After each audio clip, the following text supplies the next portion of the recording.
Una, živijo! Romunski jezik in kultura se na oddelku za romanske jezike na Filozofski fakulteti v Ljubljani poučujeta že 42 let.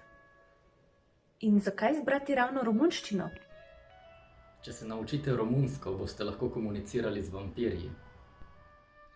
Grof Drakula ni edina zanimiva stvar v Romuniji. Prva stvar, na katero pomislim, ko slišim besedo romunščina, je romunska kuhinja. Romuni poznajo kozonak. Kozonak je kot naša potica, ampak je manj sladek. Potem poznajo mamaliko. Mamalika je v bistvu polenta, miči. Miči so čevapčiči. Sarmale so podobne našim sarmam, samo so veliko manjše, tako nekako so velike.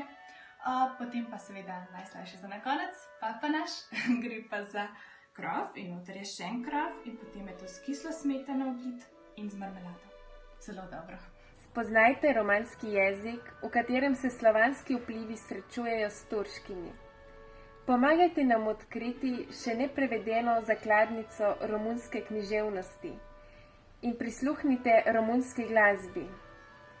Spoznali pa se boste tudi s tradicionalnimi romunskimi običaji, kot je marcišoar, ki se praznuje ob začetku pomladi.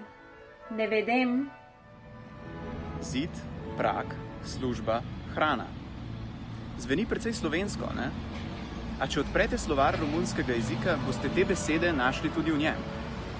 Te in še mnoge druge slovanske besede v romunščini pričajo o pisani in dolgotrajni zgodovini povezovanja govorcev vzhodne latinščine in Slovanov. Zato je romunščina za nas Slovence še posebej zanimiva.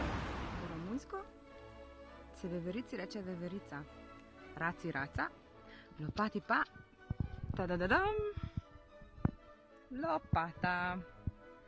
Ampak romunski gunoj pa ni isto kot ta naš gunoj.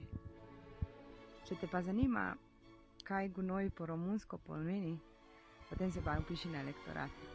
De ce a traversat lui strada? Pentru că a vrut să ajungă de partea cealaltă. Hei, bună! Sunt Ioana Gianu. Sunt profesoară la Facultatea de Litere, Universitatea din Ljubljana și vă aștept cu drag și interes la cursurile de limba română. Predavanja romunščine potekajo na fakulteti, pa tudi na spletu.